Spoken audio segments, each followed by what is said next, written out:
মাসের মধ্যে ভালো হয়ে গেছে যৌন সমস্যা। কি ভালো হয়েছে? এখন কি আপনার লিঙ্গ উত্তেজিত হয়? হ্যাঁ, উত্তেজিত হয়। টাইমিং পান? টাইমিং পাই। এখন কয় মিনিট করে পান? এখন 30 পাই, 30 মিনিট করে।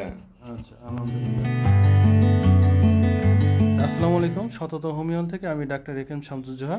আজকে আপনাদের সামনে একটি যৌন রোগীর প্রিভিউ নিয়ে হাজির হলাম। তো আমার সামনে যিনি আছেন উনি হলেন রানা। ওনার বাড়ি হলো সিরাজগঞ্জ। হ্যাঁ, কাজের প্রয়োজনে উনি এই শফিপুরেই থাকতেছেন। তো উনি যৌন সমস্যা নিয়ে দীর্ঘদিন যেমন ভুগতেছিলেন। মূলত ওনার সমস্যা ছিল দুটা। একটা হলো যে সঠিক সময় যখন মানে স্ত্রী সঙ্গম করতে যাবেন তখন লিঙ্গ উত্তেজিত হয় না। আর একটা হলো উনি টাইমিংটা মেনটেন করতে পারেন না, 1-2 মিনিটের মধ্যে উনি বীর্যপাত করে বসেন। এই দুটি সমস্যা নিয়ে উনি আসছিলেন। তো আমি ওনাকে 3 মাসের মতো ওষুধ সেবন করতে বলছি।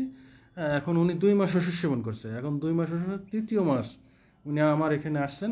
এখন আমি আপনাদের সামনে ওনার মুখ থেকেই শুনি ওনার এখন কি অবস্থা। আচ্ছা রানা ভাই, আপনি বলেন তো আপনার সমস্যাগুলো কি ছিল আর এখন কি অবস্থা আছে? আপনাদের ওষুধ খায়, আসসালামু আলাইকুম। আপনাদের ওষুধ খায় আমার ইনশাল্লাহ 3 মাসের দিছিলেন, 2 মাসের মধ্যে ভালো হয়ে গেছে যৌন সমস্যা। কি ভালো হয়েছে? এখন কি আপনার লিঙ্গ উত্তেজিত হয়? হ্যাঁ, উত্তেজিত হয়। টাইমিং পান? টাইমিং পাই। এখন কয় মিনিট করে পান? এখন 30 পাই, 30 মিনিট করে।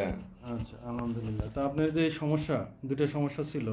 একটা হলো লিঙ্গ সঠিক সময়ে উত্থিত হতো না বা স্ট্রং হতো না। আর দ্বিতীয়ত হলো যে আপনি টাইমিংটা মেনটেন করতে পারতেন, 1-2 মিনিটের মধ্যে বীর্যপাত করে বসতেন। এখন কত মিনিট থাকেন? 30-35 মিনিট না? আচ্ছা, আলহামদুলিল্লাহ। তো এখন এই যৌন রোগী এরকম বাংলাদেশে কিন্তু প্রচুর আছে। তো আপনার যেহেতু ভালো হয়েছেন, তো আরও 10 জন রোগীর যদি ভালো হয়, তো আপনার এই ভিডিওটা প্রচার করার জন্য কি আমি অনলাইনে দিতে পারি? হ্যাঁ, অবশ্যই দিতে পারি। আচ্ছা, ঠিক আছে, আলহামদুলিল্লাহ।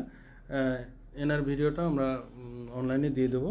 তো আপনার দর্শক শ্রোতা, আপনারা শুনলেন যে আসলে এই বাংলাদেশে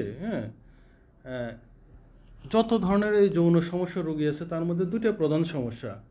একটা হলো ইরেকটাইল প্রবলেম, অর্থাৎ সঠিক সময়ে যৌন উত্তেজনা হয় না। আর একটা হলো যে টাইমিংটা মেনটেন করতে পারে না, অর্থাৎ প্রিমেচিউর ইজাকুলেশন, অর্থাৎ টাইমিংটা মেনটেন করতে পারে না। আমার কাছে যতগুলো রোগী আসে আমি তার মধ্যে দেখছি প্রায় 65% রোগীর সমস্যা হলো যে যখন সঠিক সময়ে স্ত্রী সঙ্গম করতে যাবে তখন দেখা যাচ্ছে যে লিঙ্গটা স্ট্রং হয় না, উত্তেজিত হয় না, অর্থাৎ লিঙ্গ ছোট হয়ে থাকে। আরেকটা কথা হলো যে তারা টাইমিংটা মেনটেন করতে পারেন। তো আমার ওষুধ খাওয়ার পরে আপনারা তো দেখলেন যে ওনার ভিডিওতে দেখলেন যে ইনশাল্লাহ উনি এখন খুব ভালো আছে। আসলে কি হোমিওপ্যাথিতে কেউ যদি একটু ধৈর্য সহকারে চিকিৎসা নেয় তাহলে যে কোনো রোগ আসলে সমূলে স্থায়ীভাবে নির্মূল হয়ে যায়। তা সর্বোপরি একটি কথাই বলবো যে পার্শ্ব প্রতিক্রিয়া মুক্ত হোমিও ওষুধ সেবন করুন, নিরাপদ ও সুস্থ থাকুন।